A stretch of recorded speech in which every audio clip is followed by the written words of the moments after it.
welcome back to Honey, I Birthed the Kids. Today we're going to be talking a little bit about the first trimester, just kind of our experiences, how we felt and everything like that. So we're just going to get straight into it. Yeah. How did you find out with all of your 3 little babies? Yeah, that's right. Okay, let's go through them all. So Harper, we found out, well, we were trying to get pregnant with all 3. So I knew when my period was due, and we just did an early pregnancy test each time. Nothing too special really in it. I did the test with Aaron.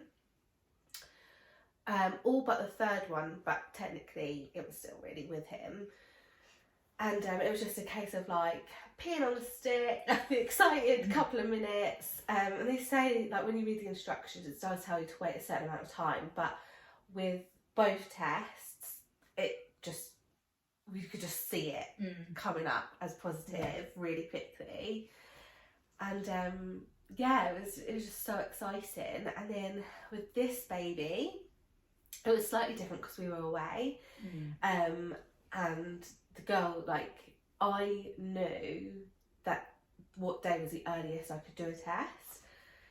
And so I couldn't wait until the evening when the girls were asleep, and the girls were up at crack of dawn, like, the same time as us.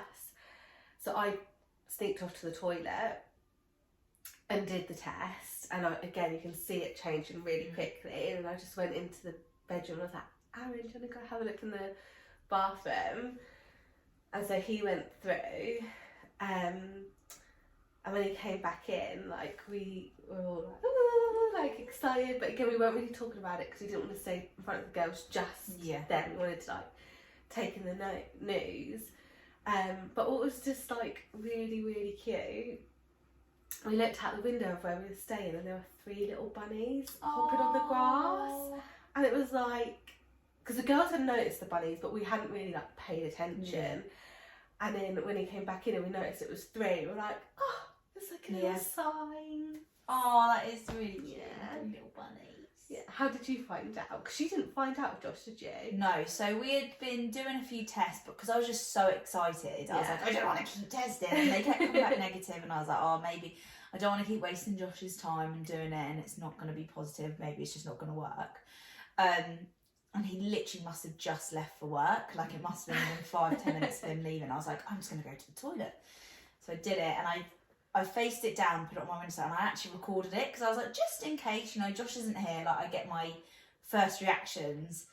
And then I waited, and I was like, oh, it's going to be negative. I know it's going to be, like, in my head, because I've had so many. Yeah. And then as I, like, turned it around, I was like, literally the video, I'm in shock, and I just start crying. And I end the video, and I FaceTime Josh, and I'm like, and he was like, oh my God. I think he was driving on the motorway. I was going to say, was he driving? Not safe. But I was like, oh my gosh. And he was like, are you actually? Like, it was a bit... And looking at it, I wish he was with me so we could have, like, enjoyed that moment together. But as soon as he got home, I went and got, like, a digital one. Yeah. And we did that, and we waited, and it came up, and he was like, holy shit, basically. Holy moly, we're having a baby. I'll try and beep that, maybe. But yeah, no, it was... it was really exciting, actually. I think it felt a bit surreal at the same time, like, because it was our first. It's just a bit like, oh my God, there is actually a baby inside me. But and I just spent the day like so excited, and I didn't tell anyone. And then we waited, and then I think literally the next day we went over to tell my mum and dad. Or that eve, was it that evening? I don't know. We went and saw my mum and dad, and then Josh's parents, because Josh's mum she was not going to be at home for a while, so we went over to tell her so she could actually, we didn't have to wait to tell her. And it was just, I think all of them were like, what? I think my mum was like, you're not pregnant, are you? And then she was like, my dad couldn't really work out what was going on either. He was a bit like, oh my gosh, what is it? Like, almost probably thinking it was a COVID thing or something. But no, it was really exciting the first trimester. Like, in the first few weeks anyway, when you're in that kind of a bubble, I think I was least excited when we found out about Lily, because I just knew. You knew already. I remember sat on the sofa to you, and I could just feel cramping on one side, and I just felt pregnant, and that was about 3 weeks. That was probably literally at the same sort of time where actually embeds in you. What is that called? It's not No. Implantation. Implantation. I was about to say impregnation, but that is definitely not one. The two of us together, we got there in the end.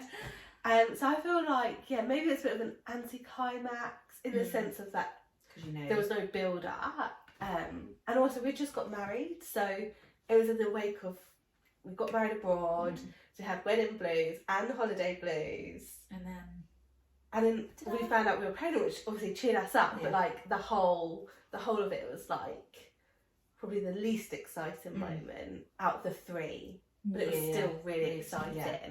I definitely knew because when we sat after before you found out about Lily, I was like, you're pregnant. When you were telling her, I was like, you are, and it's the same with the third. You're like, oh, I'm not sure, and I was like, I was telling myself that I didn't want to get carried away. I think you are, and Josh was like, oh, like when do you think? And I was like, she's pregnant already, Josh. I just know it. And then when you told us, and I just didn't really. Josh was like, what? And I was like, what am I looking at? Like, because we tell, like me and Aaron tell, really early. And we had the unfortunate situation of losing our first pregnancy. And again, with that pregnancy, we told people around the 5-week mark. And then we found out at 7 weeks that the pregnancy wasn't viable. And it was just really nice to know that we didn't have to explain that we were pregnant and now we're not. Yeah. So everyone gave me the space that I needed and the support that I needed. So we carried on with all the girls. For us, we still felt like it was okay to tell before 12 weeks, but some people go through that experience and then don't want to tell people, and I completely understand that too. And so we tell people really early. Again, like when we found out with Lily, we told our parents straight away, we just called them. With Harper, I can't remember, I think again my mum just knew. I think we went round to see Aaron's parents to tell them.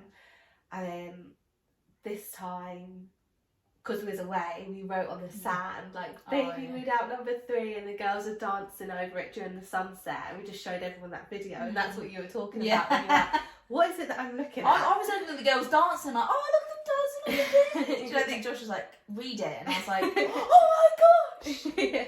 Yeah, I was like, oh my god, look at Harper really dancing. Like, more excited for that. Yeah. How do you think you'll tell people when you get pregnant next time? Same sort of way? I don't know, because we did a little surprise box, didn't we, for all of our family. And I was so annoyed because I knew deep down that you were pregnant. Know, but Josh didn't want me to say anything over the phone. And you'd convinced me maybe that week I'd finally given up and was like, maybe she's just not pregnant. Yeah. And it was that week you then told us. I was like, what? I just told myself you're not. And now you actually are. Yeah, it's because we hadn't seen each other, and Josh, we really wanted to do it in person. I think this time around it'd be a bit different, because I feel like you're going to be like, are you? I think I know. It'll be the same, won't it? You're like, I already know you're pregnant. I don't know how we would do it. Maybe something related with Finn, and maybe get him like a big brother jump top or something, and then get him to like take off his jumper. I think that'd probably do something like that. Because I just think no one will like expect it as such. Well, they'll expect that now if they're listening. Yeah, that is true. But then we could be taking off his jumper at any time, and it will have. So stay on your toes. Yeah. Grannies. Yeah. You never know when it's coming. Not yet. But yeah, maybe tie something in with Finn. I think that'd be kind of cool. I think with some people as well, we wrote it in a card. Like we were like love Josh, Scarlett and Bump. Yeah. And people were like, oh, it's a really cute card. And then they shut the card and they were like, oh my gosh. Like it took them a few moments to pray. I think that's it really. Like I think I told one of Georgia, we were sitting in Starbucks, that's like a core memory. I was like, I really need your opinion on this. She was like, what? And I was like, I sent you a picture, and then it was a picture of the pregnancy test. And we just sat in Starbucks with coffees, and she's like, oh my god, we're both like crying. I was like, well, at least it's a memory, isn't it? Yeah, exactly. But no, that's how, it was nice telling people like that, because I don't think a lot of people expected it from me, because I think you knew that I was trying, but I don't think anyone else really knew. No, I don't think so. You did keep it like, I don't know, you're right to do so if that's what you want to do. You did keep that quite hush-hush. Yeah. Whereas I think with us, everyone knows I'm trying, so like no one's really shocked that we're pregnant. I think this time around everyone will be like, well, we all know you're trying around these few months because you want this kind like I'm like, all right, but maybe well, if anyone's listened to this, I'm like, yeah, I want a baby because everyone is pregnant around me at the moment. There's so many people that are pregnant, literally so many people, and I'm like sat there like, oh, I really want to do it again, but I'm like, not long. I just need to wait a bit longer. I think we've got a lot going on behind the scenes with us at the moment, and so we just want to get everything settled. You've made that sound really scary and serious. But it's serious. It's serious. We're just moving house and everything like that, so I don't want to end up getting pregnant now when we're in the process of everything being sold and having to move around trying to find a place. So I'd rather that will be settled. We'll settle down. We're all moved in. Because we're like, and then we can start thinking about it a little bit more. Because at the moment, I just don't think. I think it would just be too crazy. If we got pregnant now, like I think Josh would be like, "What?" Like, I can't have do a it. mental breakdown. Yeah, but no, I think as well when we tell people next time, we'll keep, because we told people like you very early, like because we almost wanted like a little village, and we told our close friends and family, which I guess was everyone in our eyes, because we didn't put anything on social media or anything like that, just because Josh doesn't really like to put everything online and stuff, so we just kept it with our close friends and stuff like that. And then when people saw me, they were like, oh my god, you're pregnant. And I'm like, oh yeah, like I don't mind people knowing. It's just more, we're only going to tell the people that are important in our lives, if that makes sense. But no, we'd definitely keep it early. Like you said, like if anything did happen and we did have a miscarriage or anything, we wanted a unit behind us to support us. And I think if it was just me and Josh knowing, it'd be quite isolating. But this is just my opinion, obviously. I just feel like I would like people that I can not rely on, but you know, when you need them. I think my biggest thing was I remember just missing a load of like family arrangements and just not going. I kept very isolated for about 6 weeks afterwards, and it just meant that people just understood that I needed my space as opposed to having to explain myself. It just took that pressure off. Everyone just got it. And you know, some people, it's hard to break that news. So if people don't know, you don't have to tell them. But then you do end up being quite isolated without any option of support. Whereas at least I chose my isolation, and if and when I was ready for support, I could then go seek it. Again, with everyone, I didn't need to explain why I needed it. That's what I mean. But. What was I was just thinking of something, and it's completely gone from my brain. I'm gonna blame it on pregnancy hormones. It would probably, but then I'd probably do this. And I'm pregnant. I feel like as well, talking of pregnancy hormones, I get so hormonal in the first 12 weeks. I get so short, I get so aggy. I think it's more around week 5 to 7 when I'm just like, just not pleasant. Just stop talking to me. I just don't want to do anything, speak, and just like no patience. And then I think sickness takes over, and then I'm like, well, I'm out the count anyway. I'm done now. It's really hard because I know everyone has different. I can't think of a word. Different symptoms, different experience, trimester symptoms. I can't even think about. You're not even pregnant, so what is your excuse? Yeah, I know. I actually don't have an excuse. I just can't talk. But like first trimester symptoms. There's a word for it, I'm sure. Like symptoms. Yeah. I think I need to go back to bed today. I had a glass of wine last night, so I think that's probably why. Here we go. I was like, sorry, this was way off topic. But I was like, I just fancy a really small rosé spritz. I came back and Josh had ordered me a large. It's like this bucket of a wine glass filled to the brim. I was like, Josh, I don't drink anymore. And I just remember drinking it, and everyone was like, come on, Scarlett, you're not driving. I was like, I already feel drunk and I've had half a glass of wine. Like, I'm a lightweight, so that's probably why. But yeah, like symptoms wise, like I know everyone has very different symptoms, and like when you're in it, like no matter what your symptoms are, that it'll all still like symptoms, if that makes, this is what I want to try and say. Okay, but, just say it and we'll work it out as we go. Like obviously I was very tired and I felt very nauseous and stuff like that, and then I obviously when you were in your first trimester, I'm like, oh, I did not get it that bad, but in the moment I felt like it was really bad. Yeah, 100%. It's really hard, like you can't, just because someone else has had one experience, like some people will fly through pregnancy, like there's no, like they're like, oh yeah, it was great. Yeah. I'm like, I resent those people so much. Mate, I was like, I literally, you're so lucky. Yeah, I would wake up and within literally an hour I was like, oh my god, I need to go to bed. Like that exhaustion like was next level, and next so level. unexpected. Yeah, I think. it really sucker punches you. Like it's like all of a sudden you're like, oh my god. But then I guess you're forming this little like nothing, it's like a speck into like an actual small little baby. So your body is working like overtime. But and most of like the baby is made within those 12 weeks, most of it. Like by the time you're well into your second trimester, that baby is now just growing inside, and everything inside is developing, but it's already been made. Yeah. So that's probably why you a was lot so of rough. yeah, and just the hormone changes. I this is maybe like a bit of a controversial topic. I actually don't know how women continue working like full time in them first 12 weeks, because I think them first 12 weeks really take it out of you as a woman. Yeah. And it all as a woman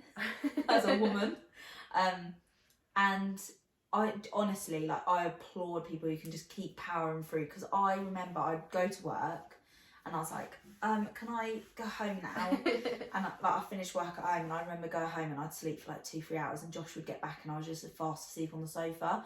I was like, I literally spent 3-4 hours out and I am done. Yeah, like I don't even think it's controversial. I think just the workplace as a whole has got to do so much progression for women that are pregnant and having babies, and there's definitely some big steps that it's taken, but you're right, the first 12 weeks, that's typically when women feel their worst and have the most daily impacting symptoms, yet it's taboo to tell anyone before your 12 weeks, and then some people are scared if they tell their employer when they get pregnant, because they don't know how not every employer is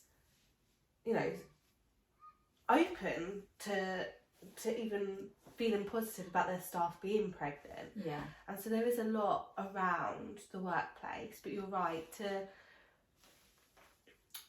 I feel like when we see in the news and the press how menopause and menstruation are making progress in the workplace, pregnancy I feel should be keeping up with those, and they are massive, especially menopause, massive important topics that need pushing forward in the workplace, but pregnancy is still not getting as much limelight as the two of those. I almost feel like people are like, oh, she's just pregnant. It's like, no.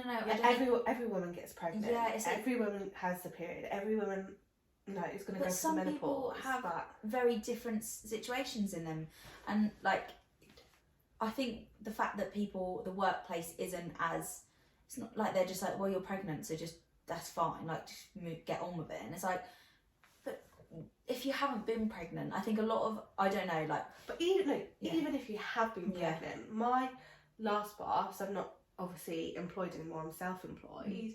My last boss, I think, looking back on it, was really sympathetic. When I had my miscarriage, was really sympathetic to when I was feeling nauseous and things with Harper, and it wasn't that bad.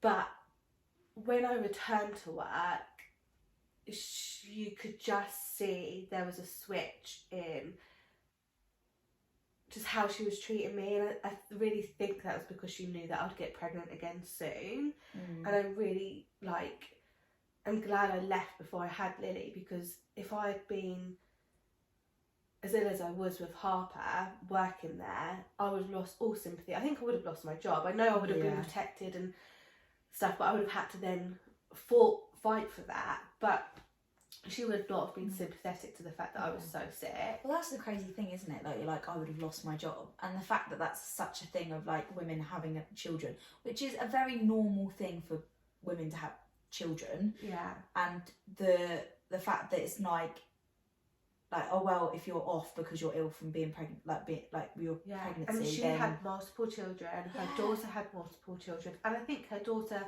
had a really tough pregnancy as well. So why, but just the lack of sympathy because of how it would affect her in her job and having to find cover for me and the messing around. And a lot of people get wrapped up into that selfish bubble and forget that actually pregnancy can cause a lot of women to suffer in lots of different ways.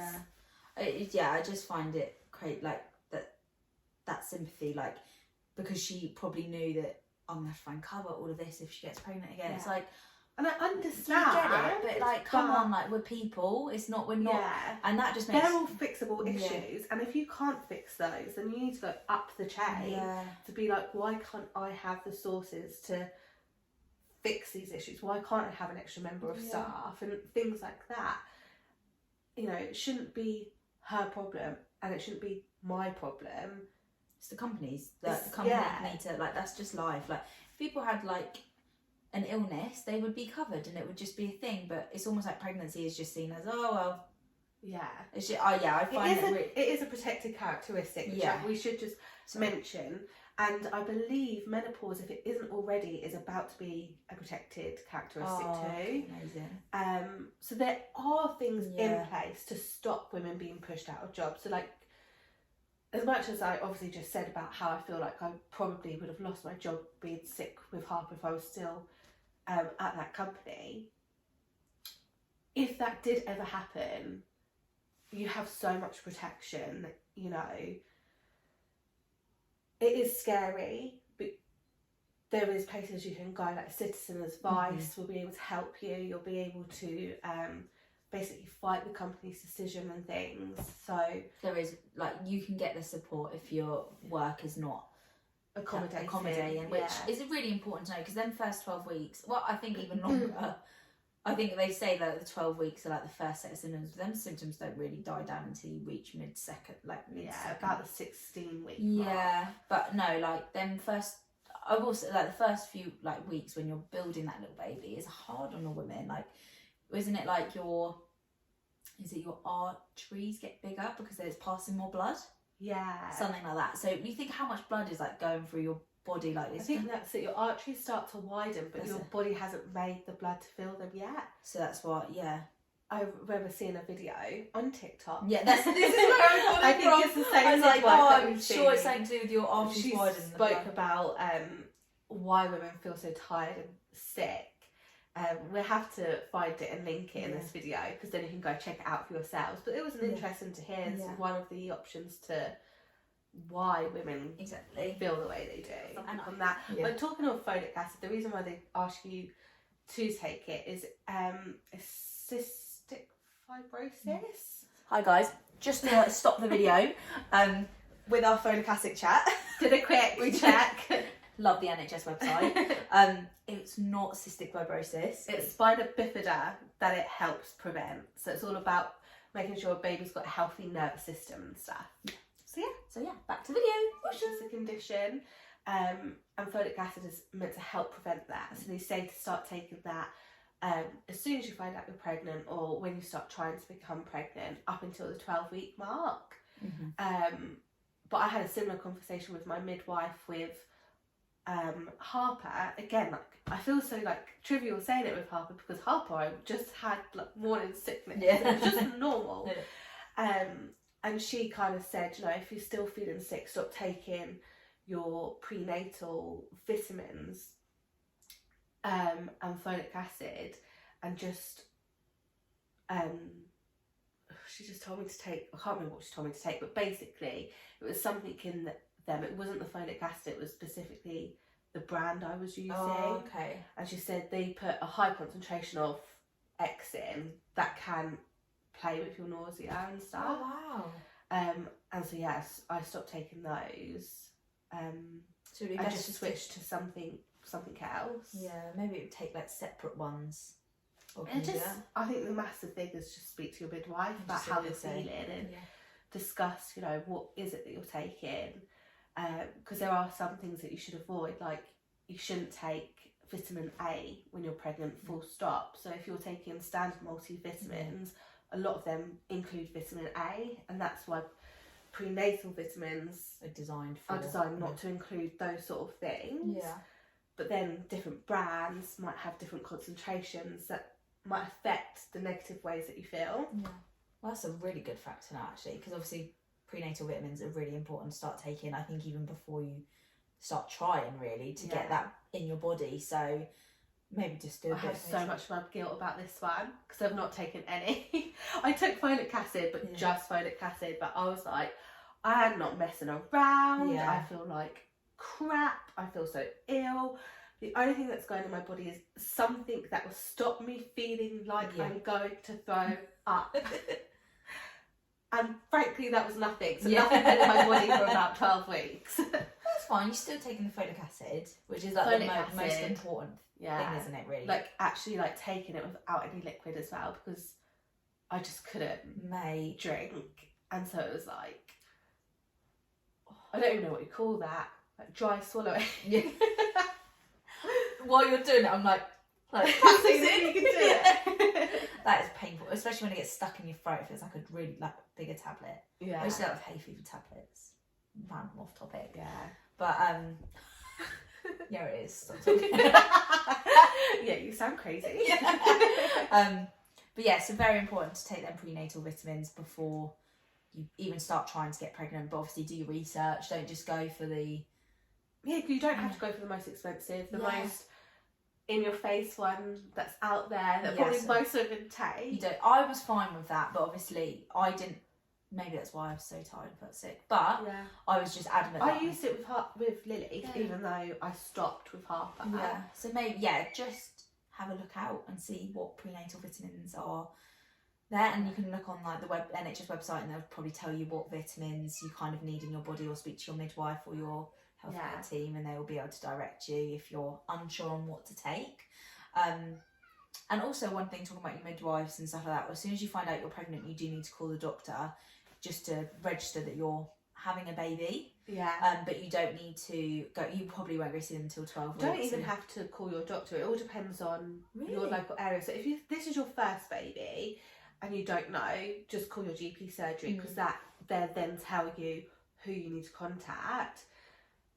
Because I feel like it's changed every time I've been pregnant. Yeah, because I got told you have to do it. So like maybe it's just so as soon as you find out, you need to let them know. Someone know. Yeah. So with my first pregnancy, that was the doctor, and my appointment was with the doctor, who would then send me on to the midwife. With Harper, that was fill a form out online for the hospital. And then that was the same for Lily and this pregnancy, but I didn't know because I'd moved areas. So I did call the GP just to double check, and they gave me the midwife number, and then the midwife then told me to contact via the online form. But you want to try and get that done so that you can have your booking in appointment, which is somewhere between 8 and 10 weeks.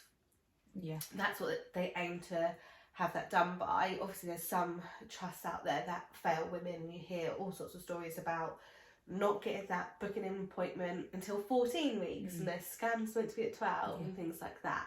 So get that done as soon as possible. Make sure you get a date given in for your booking in appointment, and that is with your midwife, and they just go through your medical history, how you're doing, any medical conditions that you're going through at the moment. They take blood samples, test your urine. Yeah.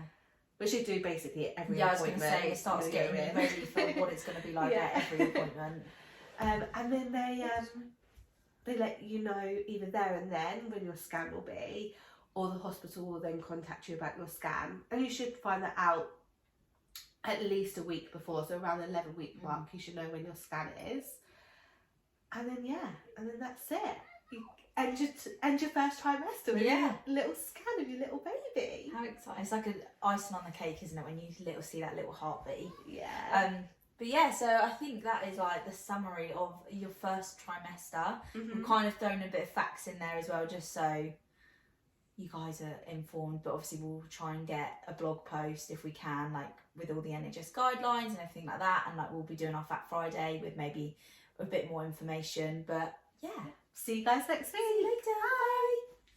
Thank you for joining us in this week's episode of Honey, I Birthed the Kids. We love sharing our own insights and experiences as parents, but that is just what they are. So if you're concerned by anything discussed today, speak with your GP, midwife or other healthcare professional. For more information about Honey, I Birthed the Kids, visit our social media platforms and website www.honeyiBirthedTheKids.com.